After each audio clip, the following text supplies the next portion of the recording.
Topik diskusi berikutnya di Kompas Petang, Saudara. Tim penyidik Kejaksaan Agung menyita uang senilai 5,5 miliar rupiah saat menggeledah rumah Hakim Ali Muhtarom di Jepara, Jawa Tengah.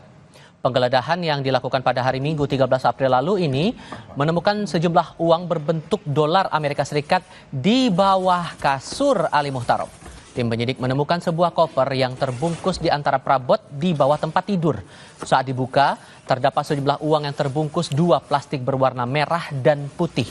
Penggeledahan dilakukan dalam pengusutan perkara suap vonis lepas ekspor crude palm oil atau CPO. Dalam perkara ini, Ali Muhtarom telah berstatus tersangka penerima suap. Total aliran dana suap dinilai sekitar 60 miliar rupiah. Halo, siapa? Hakim Ali Muhtarom merupakan hakim ad hoc tindak pidana korupsi di Pengadilan Negeri Jakarta Pusat. Sebelum diganti, Hakim Ali merupakan salah satu hakim perkara mantan Menteri Perdagangan Thomas Trikasih Lembong. Ali Muhtarom tercatat mempunyai harta senilai 1,3 miliar rupiah berdasarkan laporannya di LHKPN KPK pada 21 Januari 2025.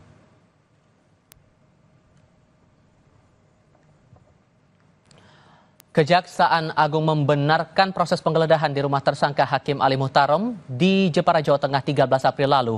Kapus Penkum Kejaksaan Agung menyebut pihak keluarga tersangka turut membantu untuk menunjukkan letak penyimpanan uang yang berada di bawah tempat tidur dengan koper yang dibalut karung. Uang yang ditemukan yakni dalam mata uang asing sebanyak 3.600 lembar dengan pecahan $100 Amerika Serikat atau senilai 5,5 miliar rupiah. Udah. Waktu itu kan tim kita ke sana melakukan penggeledahan. Memang sedikit ada karena setelah digeledah belum ada jawaban, ya. Nah, jadi ketika saudara AM diperiksa di sini, ya berkomunikasi dengan keluarga di sana, akhirnya itu ditunjukkan, dibuka, diambil bahwa uang itu ada di bawah tempat tidur lah, ya. Tempat tidur. Video temuan uang di kolong tempat tidur di rumah Hakim Ali Muhtarom tersangka kasus suap vonis lepas perkara minyak mentah di Jepara, Jawa Tengah viral di sosial media.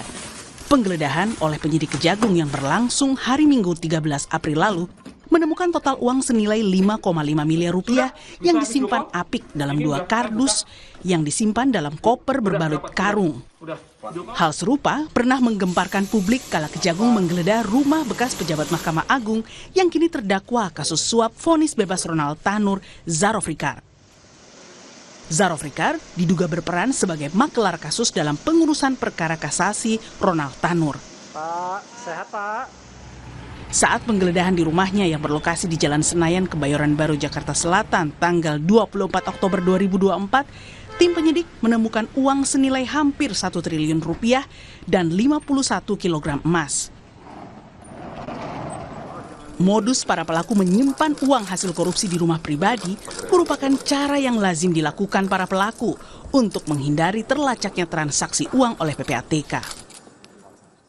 Mereka misalnya menghindari transaksi menggunakan rekening bank untuk menghindari endusan aparat penegak hukum atau PPATK. Saat ini para pelaku kejahatan semakin canggih begitu, ya. Mereka sedemikian rupa menghindari endusan aparat penegak hukum sehingga mereka menggunakan transaksi cash. Ya, mereka juga ada yang pernah menggunakan misalnya barang mewah untuk menyuap, misalnya jam tangan mewah yang bernilai miliaran. Atau juga sekarang berkembang modus baru, misalnya mereka bertransaksi dengan menggunakan cryptocurrency.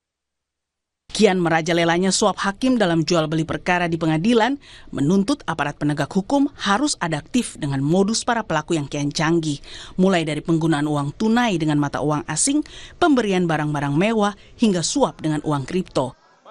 Bahkan, usulan mengkriminalisasi aparat hukum yang memiliki kekayaan tak wajar bisa dipertimbangkan untuk menumpas mafia hukum. Tim Liputan Kompas TV.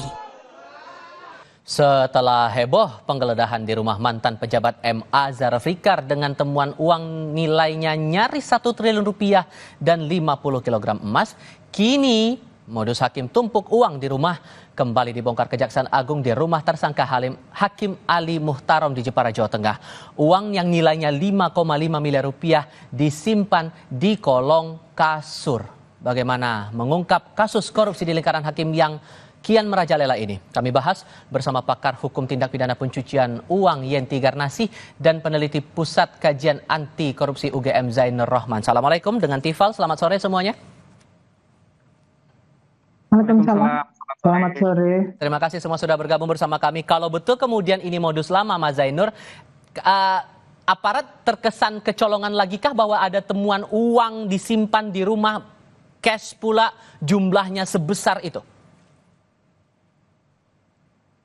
Ya, soal kecolongan sebenarnya juga enggak ya, karena kan sistem deteksi di Indonesia juga tidak begitu ampuh untuk mendeteksi transaksi-transaksi keuangan yang bersifat tunai. Memang kalau beli uang tukarnya di money changer, mereka punya kewajiban untuk lapor PPATK. Tetapi kan kalau misalnya kemudian uang asing itu ditumpuk, kemudian digunakan untuk menyuap, kan kemudian juga berada di bawah radar. Jadi Mas Tifal, memang ini bukan kasus pertama ya. Sudah banyak sekali kasus-kasus suap yang menggunakan transaksi tunai, baik itu mata uang rupiah, mata uang asing, juga ada barang mewah, dan ada satu lagi metode yang pernah digunakan oleh pelaku, yaitu dengan memberikan ATM, kemudian ATM-nya diisi dengan jumlah uang miliaran rupiah, nanti ditarik mau sendiri oleh penerima suapnya. Dan juga masih banyak metode-metode lain. Nah, ini menurut saya memang juga menjadi alarm bagi negara bahwa deteksi dini terhadap transaksi kejahatan menggunakan uang tunai itu sangat susah sehingga harus diperbaiki regulasinya.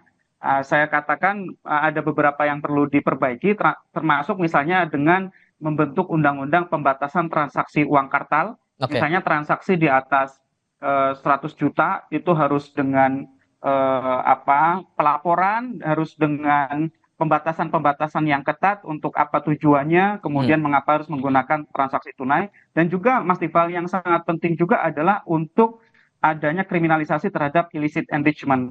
Ini kan hakim punya uang miliaran rupiah gitu ya, tidak sesuai dengan profil pendapatannya. Dari mana? Ya, salah satu sumbernya biasanya adalah dari kejahatan, yaitu dalam bentuk suap, sebagaimana misalnya didapatkan oleh penyidik di rumahnya Zaro Frikar ketemu 920 miliar. Ini kan menjadi bukti bahwa Indonesia perlu sekali untuk kriminalisasi illicit enrichment dengan dua cara.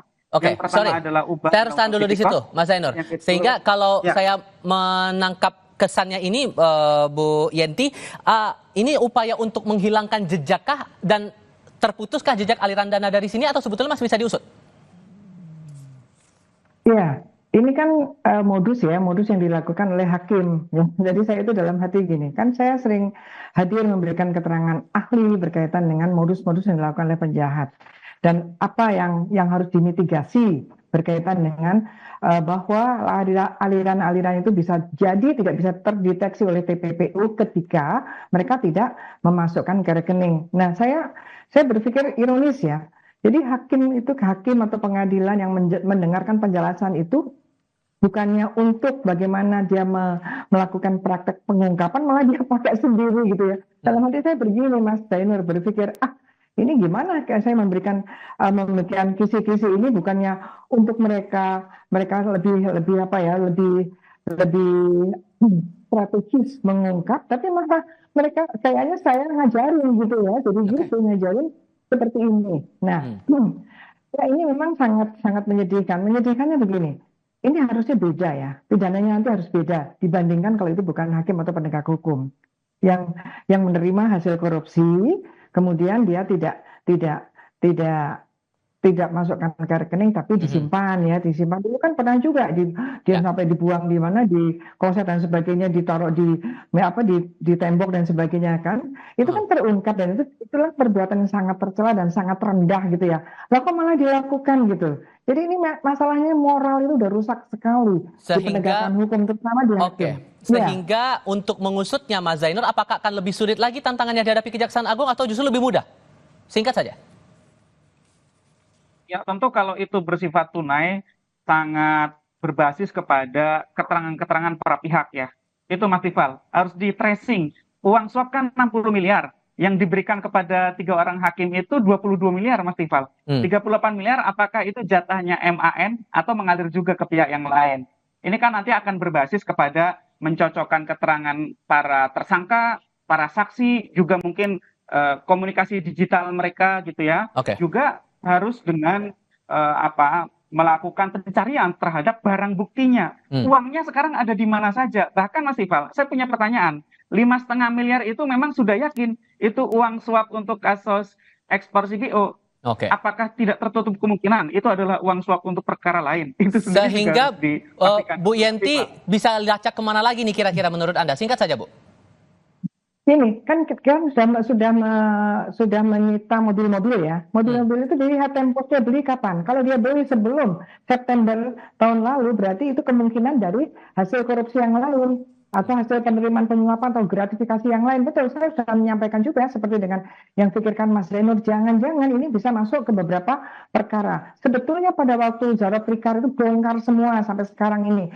Masa sih Pak Zara Prikar hanya menerima sendiri, tidak mau membuka semuanya demi kebersihan Mahkamah Agung itu sendiri, begitu. Oke, Bu Yenti, Mas Zainul, terima kasih sudah berbagi pandangan bersama kami. Sehat selalu semuanya. Selamat sore.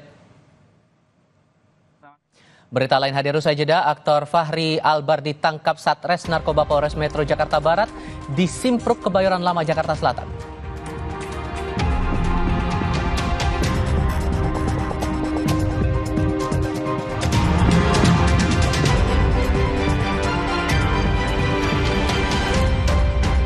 Tertinggi kompetisi sepak bola Belanda,